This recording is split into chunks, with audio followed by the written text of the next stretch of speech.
Hey, friends, and welcome to Fren Talk Podcast with your host, Cicely and Shamika. Two country girls from way down south, West Memphis, Arkansas to be exact, who happen to be friends and 911 dispatchers. Since we all have the same basic needs and are all on similar journeys, sometimes it just helps to have a friend to talk to about the everyday issues that plague us all. We're not therapists or self-help gurus, but we hope that by opening up a real conversation, we can all find some common ground and a safe space to heal, share, and build toward future greatness. So come on. Let's jump into today's topic. Let's go. We ready, honey.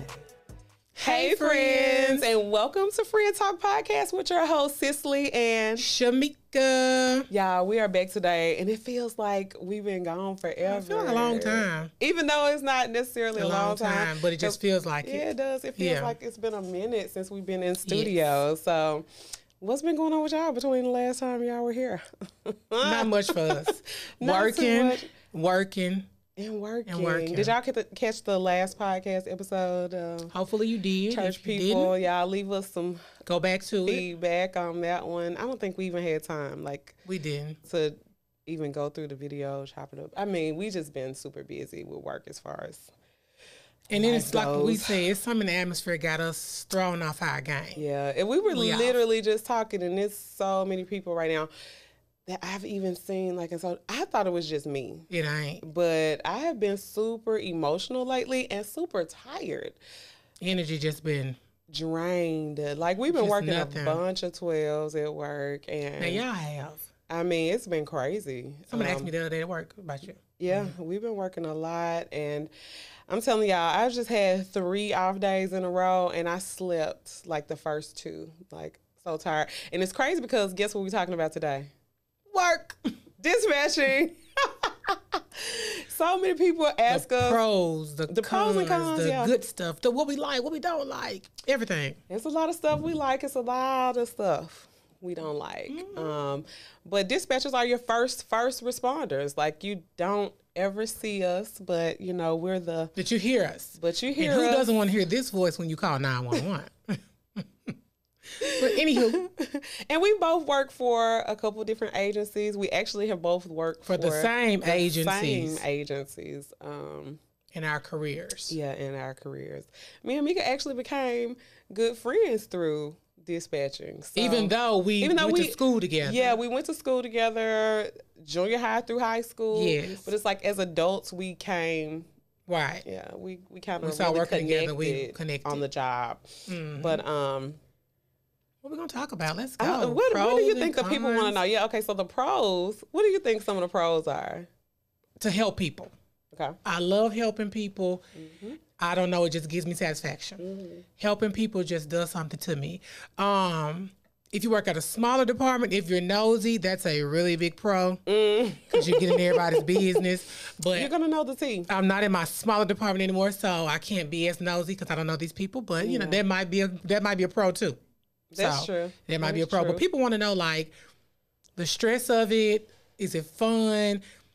And one thing people think we do that we don't do is all we do is answer phones. That's not it. Yes, they think we are glorified secretaries. We're not that. In the end, sometimes the mental can be way worse than a physical labor job. So you got to think about that. You might be doing something with your body and stuff like that, but that mind... It's something. And a lot of times with the actual first responders or the people in the field, suppression or police or whatever agency you work for, they get the luxury of having all of the information. So they get there, they assess the patient or they assess the scene, and they have that closure at the end of each call. So that's a huge con for behind the scenes people because you started off on this call, especially some of them you kind of become emotionally invested in for the time that you're on the call. I can't emotionally invest as a dispatcher, anybody who does this job knows you cannot emotionally invest in every call. But you do want the closure. There was a pro to working at a smaller department. Yes. You always got closure. Yeah, because your guys are going to come in and they're going to tell you. You always got closure. Large departments, you don't get that. Our fire department, because when we were at a smaller agency, the fire department was small. And we did police, fire, and medical, but they would call us sometimes, be like, "Hey, y'all know that baby we ran on? She's fine," or and we would get. Sometimes it make you feel better, but that could be a mental part of it too. Not knowing the outcome, not knowing what happened, that can bother you too. Because a lot of people do. They think we're glorified secretaries, but they don't know the inner workings of a dispatch or alarm office. You bring 20 people in dispatch, maybe 5 may make it out. Maybe. And that's a lot. That's 5 may make it through the training, the probation, or whatever you got to go through. But people think it's really easy, but most of them couldn't even do the job. And not talking about them, it's just a lot to do. And it's just, everybody can't get, either with dispatching, I say this to anybody who tries to do it, either you got it or you don't. Either you're a dispatcher or you're not. You're not. So. And you can have all of the soft skills it takes to, dispatch or do the job. You may be able to type, and you may be able to, on paper you look good. And you look really good, and you test well, and you do all of that well. But in the actual environment, executing all of that at the same time and trying to, keep your emotions at bay, everybody's not able to do that. I done seen some mighty fall. Oh yeah, just telling you. You see people in the classroom setting or in other settings. They passing the test. They doing this. They doing that. But when you get that hands on the job training, they can't do it. It's because it's real. It's real time. You cannot go back and redo some of the stuff that we do. So that's the pressure that people's lives are in your hands. Literally, your personnel as well as the citizens, and so. I don't know how well I would do on your side of it right now. When we were at our other department, it was different because we didn't have to do all the stuff that you have to do now. It was just high by, It was so different because we were at such a small department before, and we didn't have nearly as much as equipment as we do. And it was quicker response there because the place was so smaller. We only had 4 quadrants. Yeah, and the city was smaller, so it was quicker response time, because the city was smaller. That's true.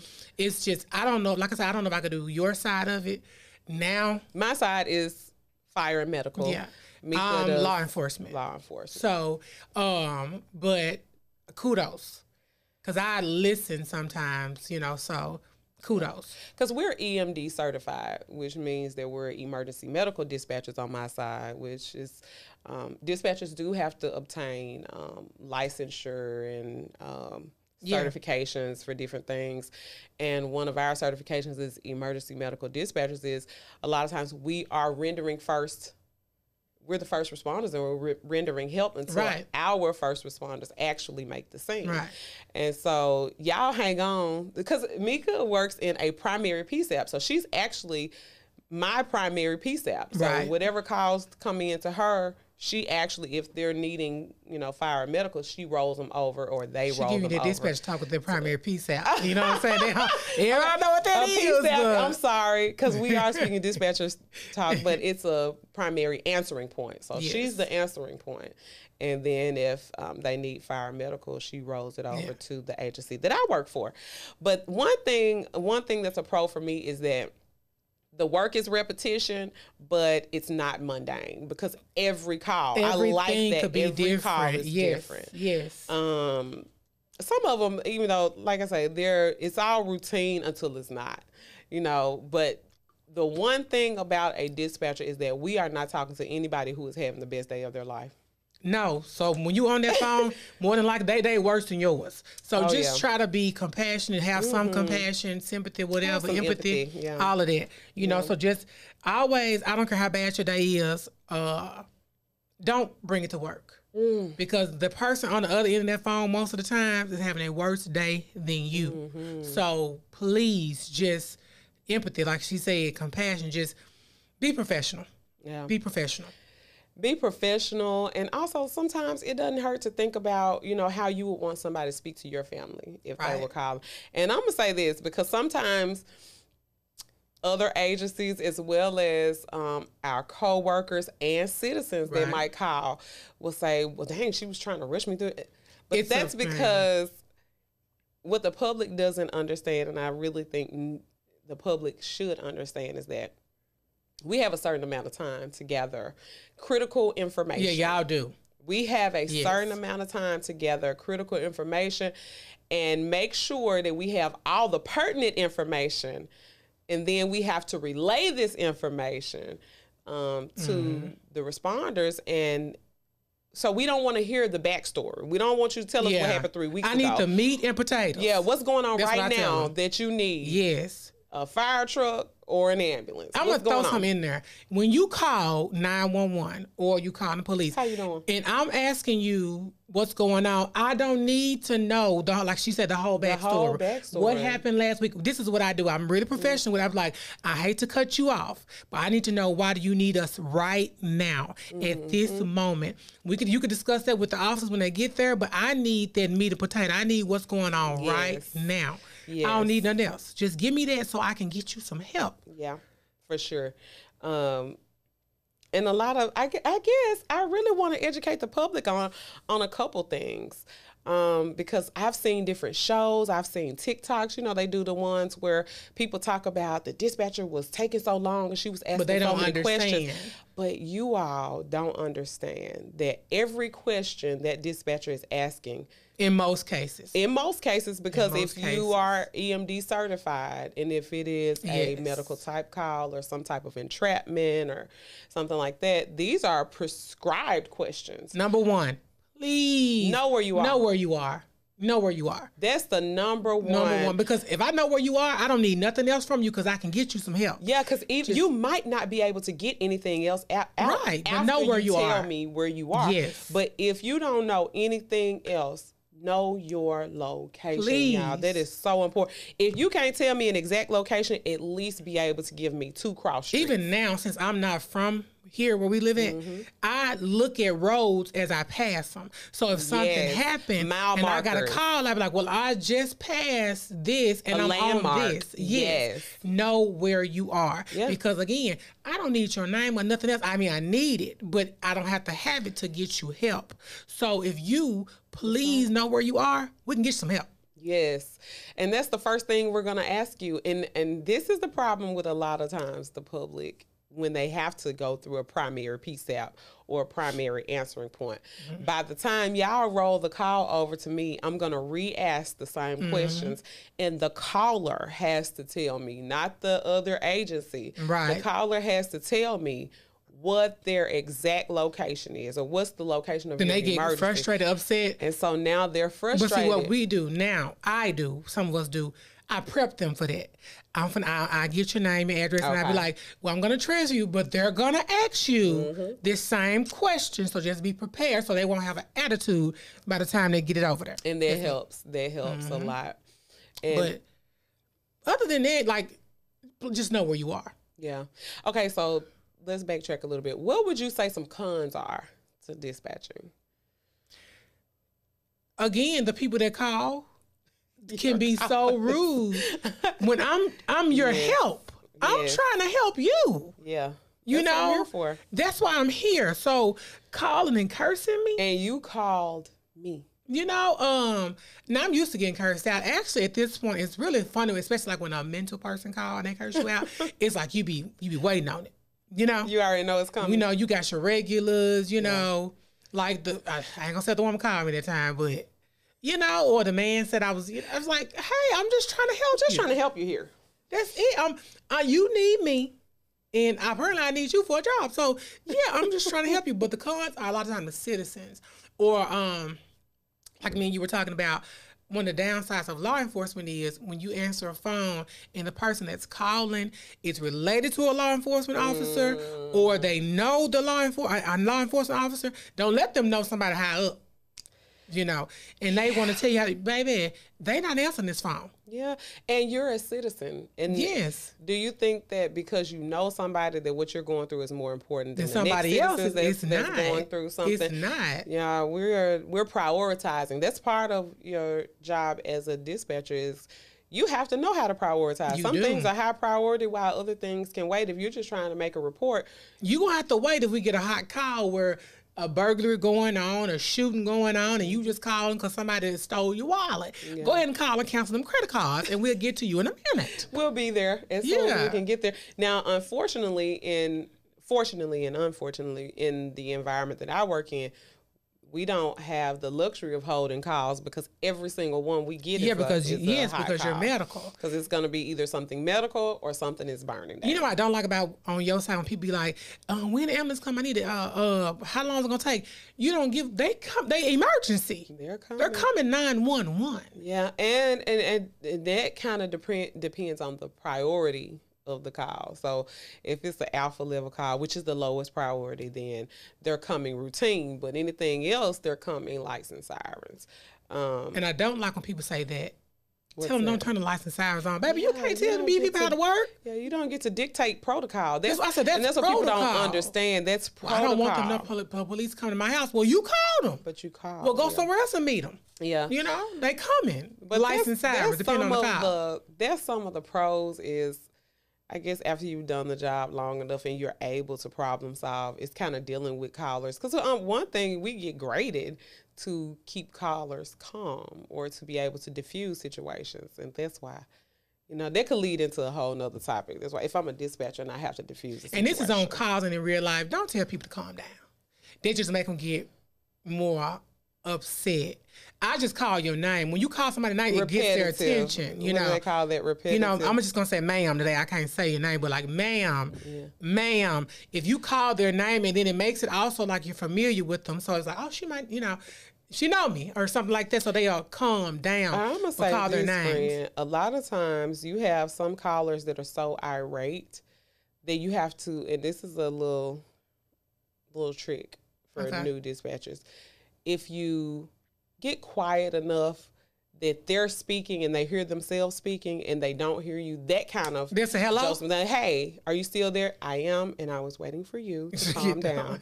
Are you okay? Right. Let's proceed so I can go ahead and get you some help. But all of the questions, this is what I want the public to understand.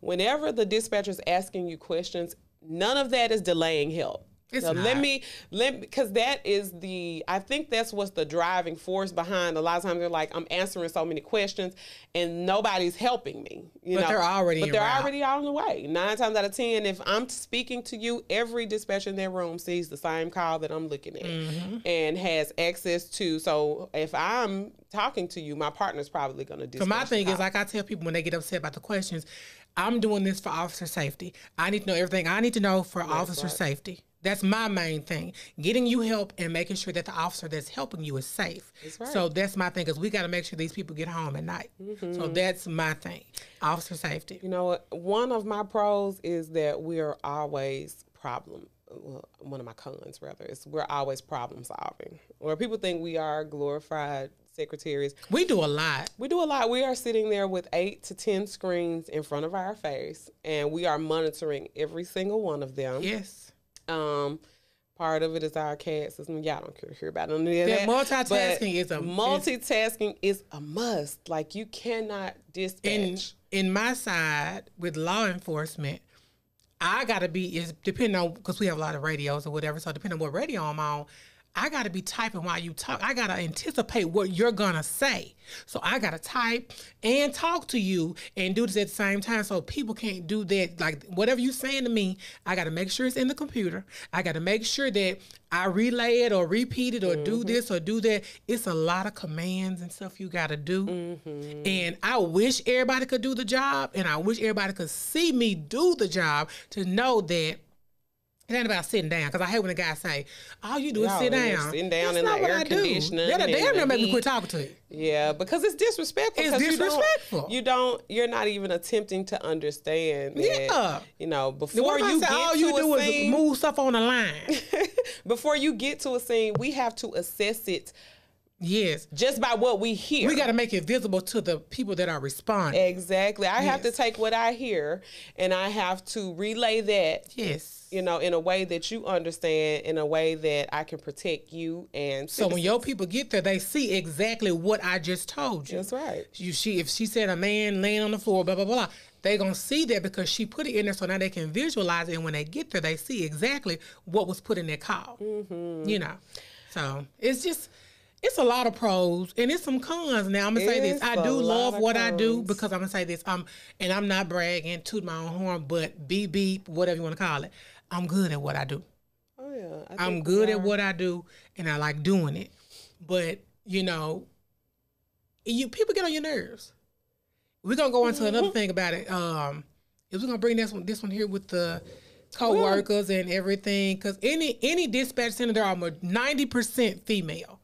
90 to 95% female. Any that I've worked in. Yes. Yeah. You have men, but it's very few.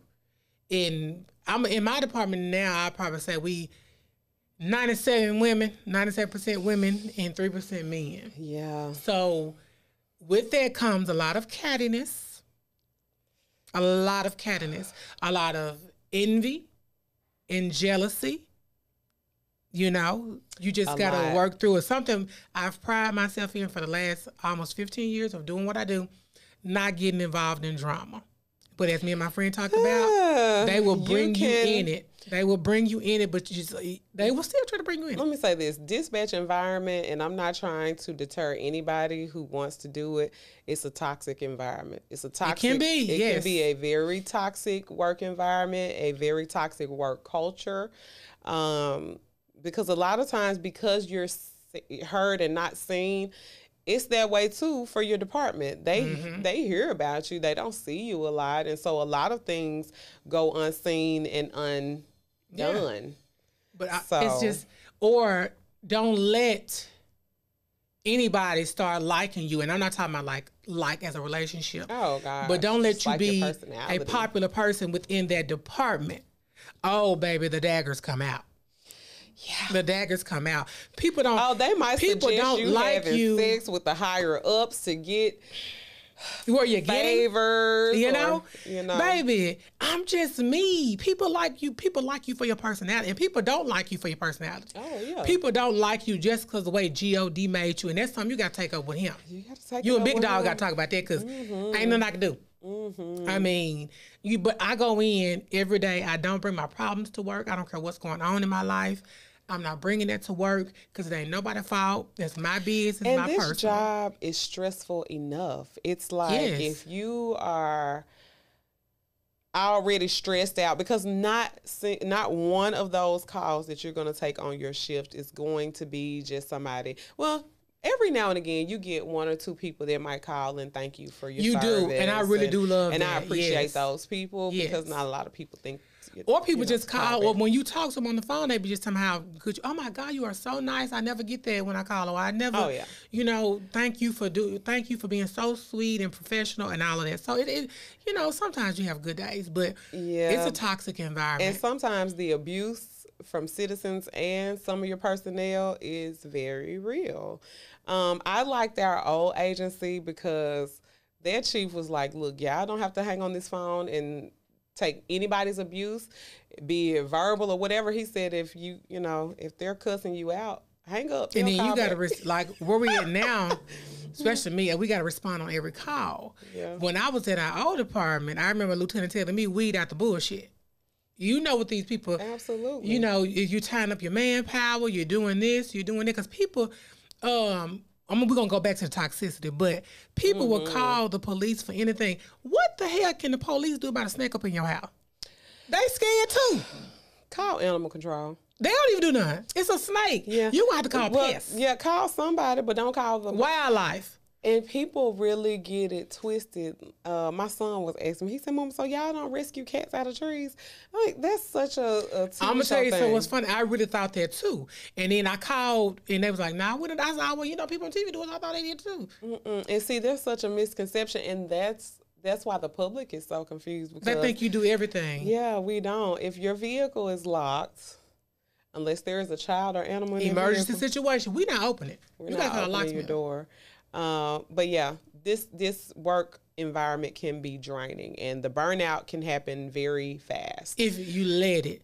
I ain't gonna say if you let it. I will say, because I'm a very optimistic and I'm a very positive person, and I don't let a lot of things bring me down. But when you are in a toxic work environment and you're already dealing with a level of stress that comes with doing the job itself, and people around you, including management, are toxic, it becomes very hard to deal with that kind of environment. I feel you on that. But, for me, I really just try to stay away from it. And sometimes she said it brings you in sometimes. Try. Some people just have it out for you sometimes. Yeah, because I don't care what you do or how nice you are to them. Some people just have it out for you, and it's okay. And you don't have to do anything to these people. Just be you. You can have a standard to say, hey, I'm not going to allow, you might have been okay. And that's a lot of times, it be the old head dispatchers, y'all. Preach. It be the old head dispatchers, the ones that's telling you how many years they've been there. She's probably hell on wheels. Because a lot of them I've been here 16, 20 years. And then they watch you come in the door, and you might come in and not intentionally outshine anybody or not intentionally come in. It just happens. But when you should encourage people when you see that they have a great work ethic and they come in, they love doing their job. But after a while, you come in and just be, the silently quit on when I got ass. to my new department, my goal was, because in my old department there was no moving up. We couldn't progress. None. So when I got here, my goal is to run this motherfucker. So in the end, I want to be sitting up in the man's chair. So I went in saying, you're going to be a leader. And everybody don't like that. Well, I've been here this amount of time and I didn't do this. That's you. Yeah, nobody told you. Yeah, nobody told you to stop where you were. I don't like to be stagnant. I came in to do something, and I'm gonna do it. So, and I don't know. It's something about these old head dispatchers, y'all. It really is. I'm serious. It's not. It's some of them fun to work with, but some of them are just. Some of them. They are so entitled, and they are so used to the way things have been for the last 15 years. And you got a lot of millennials on the job now. And a lot of times it's just because that's how you we just did think it. Differently. Yeah, we think differently. It's not even so much that it's we say old head problem, but it's really a generational and they problem, don't even be old. They just been there for a long time. Yeah, a lot of them 40 late 40s, right. 50s, right. And we 40, so we saying old head as far as the job because they've been there a long time, but. They set in their ways. They don't want to listen to nobody else. And don't let nobody younger than them, newer than them, get in charge of them. Oh, that's a problem. That's a problem. And if they have the power to, if they don't want to see you in that capacity, they'll just block you. For my thing is, though, don't get mad because you could do the same thing. Yeah. You didn't want to move, but when I move, you got a problem with me moving. That's not how this works. Mm-hmm. But if you got a problem with it, my end result really gonna fuck you up. Oh, you know what, friend? I'm gonna deviate real quick. Go ahead. Some of the worst callers that we deal with on, fireside, doctors and nurses. Mm-hmm. They are some of the worst because they want you to know that they are the next thing to God. Look, you don't have to tell me how to do this. I'm more medically competent than you are. Listen, but you need my help, and you call me, and just like you have a job to do, I have a protocol to follow on my job. You gonna let me do my job or no? Like I let you do yours at the hospital. Yeah. When I come to the hospital, I'm not gonna help you write prescriptions. Right. I'm gonna trust your expertise in your area. I guess I'm not gonna help you with them prescriptions. No, I'm not gonna help you with the prescription. But just when you're calling. Just be mindful. We're doing a job. You're talking to and we have human. Protocol. Mm-hmm. We have questions to ask. We're going to ask those questions, and we need you to answer them because you need help. Oh, my goodness. And you have the frequent flyers. I just called y'all last night. They were out here. They know me. Look, them same questions that we asked you last night. I'm going to ask you again. We're going to re-ask. What's your address? I don't care if you call every day of the week. We're going to ask you. This one get me right here. I don't know if it was you I talked to. It wasn't. You didn't talk to me. Start over. Or friend, what about the ones, these the ones that really tick me off. Especially when you're busy. I'm already laughing. Friend, when somebody calls 911 and you answer 911, what's the address of your emergency? And they say, how you doing, man? Oh, yes. Yes, this 911. First of all, we're not finna exchange pleasantries here. This is not. Yeah, this line here. We don't exchange pleasantries. I cut them quick. I'm good. What's your address? Yeah, I'm not even gonna ask you how you're doing. On the 911 line, that line is for emergencies. And if you calling with a question or needing medical advice, don't call 911. I got one for you too. 911, what's the address of your emergency? Well, this ain't no emergency, but you just called 911. You just called 911. So it is emergency. So go ahead. I was just trying. Give me the address. Give me the address. The public will never understand. Or they'll call, say, can you give me the number to another department? No, I can't. Me you should the Google. Address. You should Google it. And I'm finna get them out there to you. Well, I don't need you. Or when, we have to call back 911 hang-ups. And when if I call you back and I say to you, you just dialed 911, and you tell me, no, I didn't, you did. I don't have your number. I didn't make I'm not up. Just calling you to talk. You call me. Yeah. Now, do you got an emergency? Yeah. If you don't, I'll talk to you later. Yeah. So, a friend, I see every now and again when your job has openings, like you'll post, and you're a lead in a supervisor capacity for the agency that you work for. What are some things that you would say make a good dispatcher? One that can listen. Multitasking. People think multitasking is one or two things. No, it's 15. It is. It's 15 things. Or 11. It just depends on the day. But you got to be able to multitask. You got to be able to listen, talk, and type at the same time. That's a hard skill. But you got to be able to listen, talk, and type. Yeah, because you learn to do it. Like you said, a dispatcher's ear. Yeah, it takes time to get a dispatcher's ear, but you're going to have to get somebody's ear when you're doing this job. Yeah, you got to hear everything. You got to hear everything. And I'm going to tell you one thing that's important about hearing, and me and Mika have solved plenty of homicides sitting in dispatch, okay? You better know it. Seriously, no. Shamika Benson. Dispatchers hear something before an officer or first responder makes the scene to actually assess it visually. We've already heard so many things. We have. I just had a call not long ago where it's a medical call, but there was something going on in the background. But it kind of sent my antennas up. And, a lot of times we're not going to make the scene in the agency that we work for now unless we have, law enforcement. If there's an unsecured scene, we're not going to make the scene unless law enforcement has already secured the scene for us. But officer safety and personnel safety matters. And so when it's something that doesn't sound right, I'm listening to what you're not telling me. I'm listening to everything. I'm hearing what you're saying, but I'm also hearing what you're not saying to me. So there's some kind of disturbance or something going on in the background that matters to the people that are about to go to that residence. Again, we're trying to make sure everybody is safe. Everybody. That is the main thing. Officer safety. You want to make sure they're good. They go home to their families at night. That's when I tell people that I train, I won't dock you. I won't be mad at you if you making sure these guys are safe. But if you do like big officer safety things, I can't rock with it. Oh no, I can't rock with it. No, so we gotta make sure. Citizens, because sometimes I've seen, some newer people that aren't as familiar with the job, and fire can be so different than police dispatching. But putting citizens for newer people, for me, you know what I don't like? What's that? When a trainee lacks sense of urgency.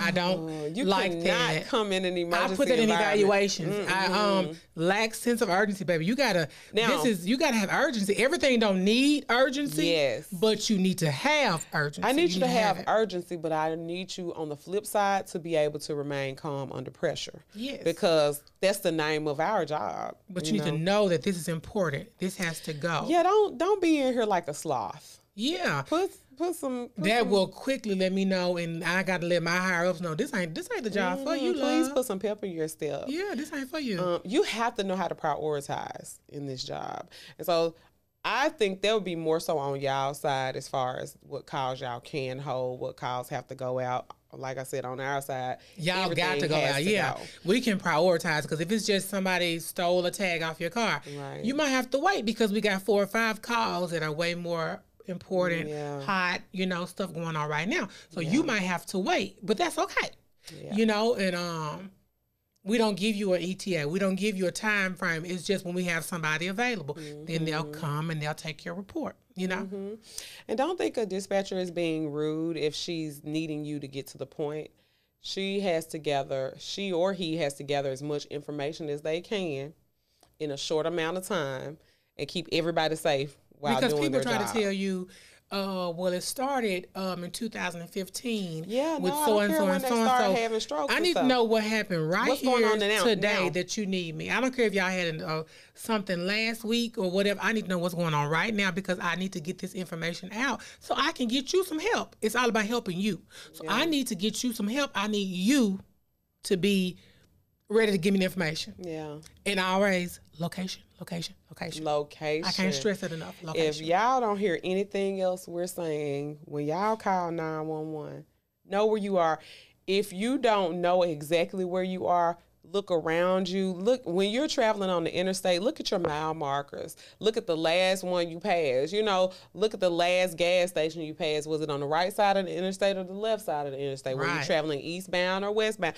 All of that becomes important when somebody is looking for you. We're like TV that we can automatically. Can't you just pick up my location? Right, we can't do that. That's not how it works. We can get sometimes in the vicinity of it, but if you on a cell phone, baby, cell phone towers hit all over. So your tower could be, if you like downtown or part, you know, it might hit in another state. You know, it just depends on where you at. So we just can't go by that. We know where you at, and then you get an attitude. But this, I'm not Angela Bassett now. You know, this ain't 911.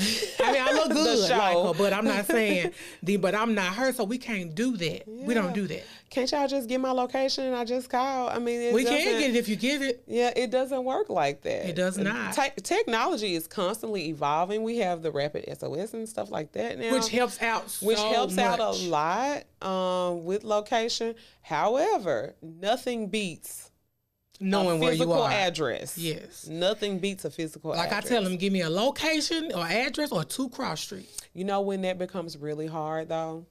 When you have somebody out on a river. Oh, yes. Then it's almost like hoping that their phone doesn't go out and trying to get their coordinates is about the best we can hope for in a situation like this. So it's why you never keep catch your phone me charged. On the river. I won't be on the river. We've had so many water rescues. It's ridiculous. I know y'all have. But yeah, this job is very rewarding, but it is also very stressful. Like I said earlier, nobody is calling you on their best day. Just about everybody you're going to talk to is having a real emergency. Yep. And if you can't handle or you can't stomach people hurting y'all, we live in a very hurting world, and we hear some very sad things. We hear some. Yes. So yeah, it's not for the timid. It's not for the faint of heart. It's not. You gotta come in and don't wear your heart on your sleeve, please. It's hard. It's easier said than done, but yeah. Some days are really good days where you can laugh and joke and have some of the funniest calls. But some days when you get those calls, it's horrible. Or friend, what about the room is quiet, y'all may be working a call or two here and there, and then all hell break loose. You know, like hell breaking loose when every 911 line light up. You know it's real. It's something. Yeah, it's real. Whatever they said, like Kanan said, whatever they said he did that shit. Right. Whatever they saying happening is actually happening when all those 911 calls are lit up at the same time. Oh, you know it's gonna be something. Oh yeah, it's gonna be something. It's going down, and but yeah, and a lot of times with the guys out in the field, and we get this.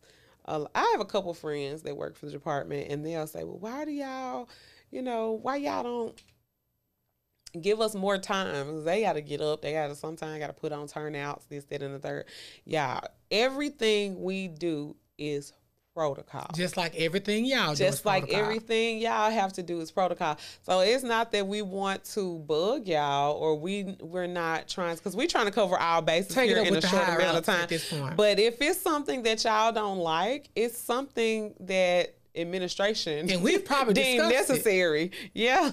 It's something administration is saying, hey, this is necessary and we want this done a certain way. So actually, after a minute, after a call is dispatched, when that light starts blinking, hey, I got to check on you and say, are you okay with this? Are you okay on the call? I need you to acknowledge that you received the call. Frame. And if another minute has gone by and you haven't said anything, I got to check again, you know, because y'all got a 2-minute response time. So y'all got to be at the house and rolling.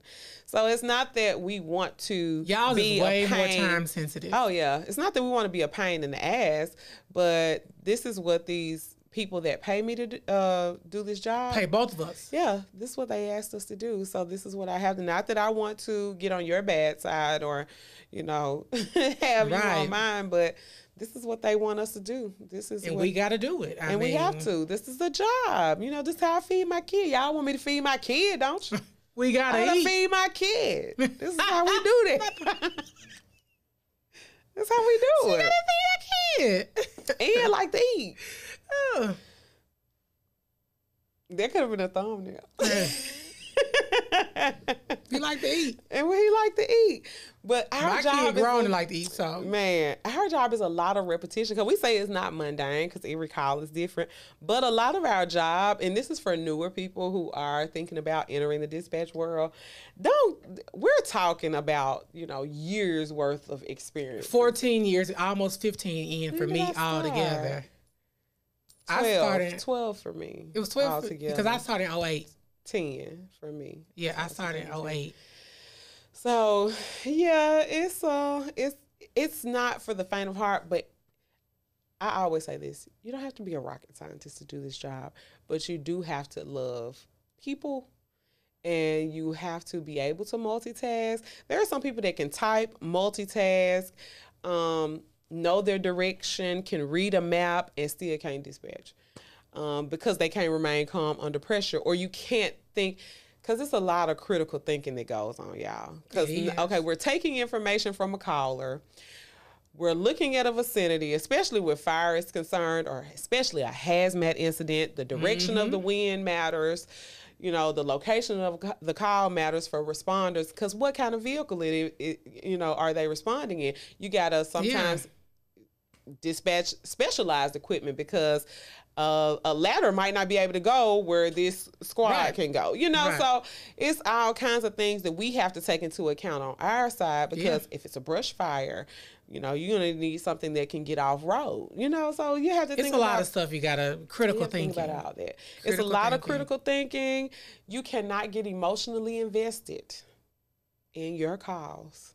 You can't. Yeah, fuck you up. You cannot get emotionally invested in every call. You will be a basket case trying to do this job.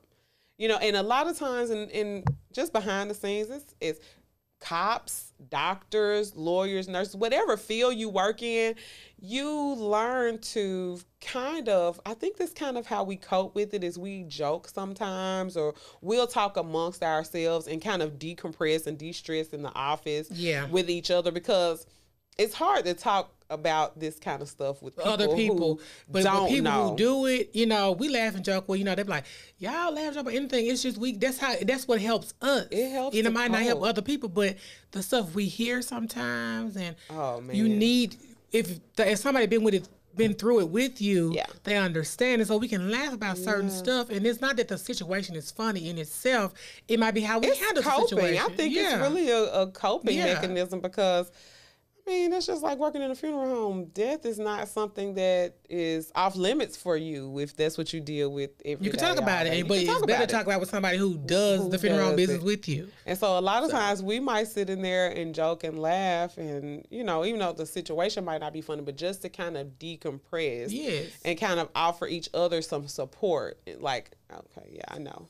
Yeah. I know what you're going through, sis. It's hard on I know exactly what we're doing. So, yeah, you have some calls, though, friend, that really catch you off guard. You do. You have some that do catch you off guard. And even though it's not necessarily, they just caught me off guard. That's my train of thought. Okay. But yeah, so dealing with the public is a real deal. A lot. It's a lot, y'all. You know, it's a lot. Good thing I'm a people person. So. Oh, yeah. And I try to have empathy and compassion for callers and still be professional at the same time. A lot of times, you know who it would be for me? Other agencies. Now, I need other dispatchers to chime in on this. Because we're a county agency, we get a lot of stuff from other agencies dumped in our lap. We do. You know, it's like they try to dump it. They try. You know, like, it's not us, so let's dump it off on them. Mm-hmm. But yeah, a lot of times it's not even citizens or our personnel; it's other agencies. Because I be like, "What? Is this?" And sometimes they don't know their territory, and that's not good. And that's when they dump it, because they're like, and that's when they dump it. I don't see this, so it got to be somebody else. Yeah. I need you to look again. Gotta be them. Need you to look again, bro. Gotta be them. But yeah, friend, we're gonna actually do a part 2 to this, right? We are, so we're not gonna keep you long on this part, so we're gonna go into the... We're gonna definitely go into part 2. And you're gonna definitely want to see part 2, so please. Because we still talking about dispatching. We probably finna get into the HBO After Dark of dispatching. You know what I'm saying? The relationships in dispatch, you know what I'm saying? The do's, the don'ts, the men in uniform. Women in uniform. All of that good stuff. So you got to tune back in. Yeah, and also don't forget to like, share, comment, and subscribe on YouTube. Follow us on our socials. Facebook, we're Fren Talk. On Snapchat, we're Fren Talk. And on TikTok, we're Fren Talk Podcast. So Instagram, Fren_Talk_podcast. So thank y'all. We're gonna get back on it too, because y'all, we've been lacking, because we've been working. Been off, and we've been working a lot. Energy's off. We've been working hella stupid hours. It's the holidays. In the new year, we're probably going to be on one accord, though, because we're going to be on the same schedule. We'll be able to sync up and kind of do a little bit more in the way of providing y'all with some good content. So, So, tune in. Tune in to the next Fren Talk with your host, Cicely and Shamika. See y'all later. All right. Friends, thank you guys so much for tuning in today. We appreciate each and every one of you for taking time out to spend with us, because we know y'all could have been anywhere else. Help us grow our community and expand our reach. So if you're not already, please like, follow, and subscribe to keep up with us on YouTube, Facebook, and Snapchat at Fren Talk. That's FREN Talk. Also, keep up with us on IG at Fren_Talk_podcast. That way, you'll be notified when we upload our weekly videos and to stay abreast of what we got going on. Of course, you can stream the podcast wherever podcasts are available, and please be sure to subscribe to the podcast feed. Also, set your alarms to tune in every other Wednesday at 6 p.m. Central Standard Time for new episodes of Fren Talk. Over here where friends be what? Talking.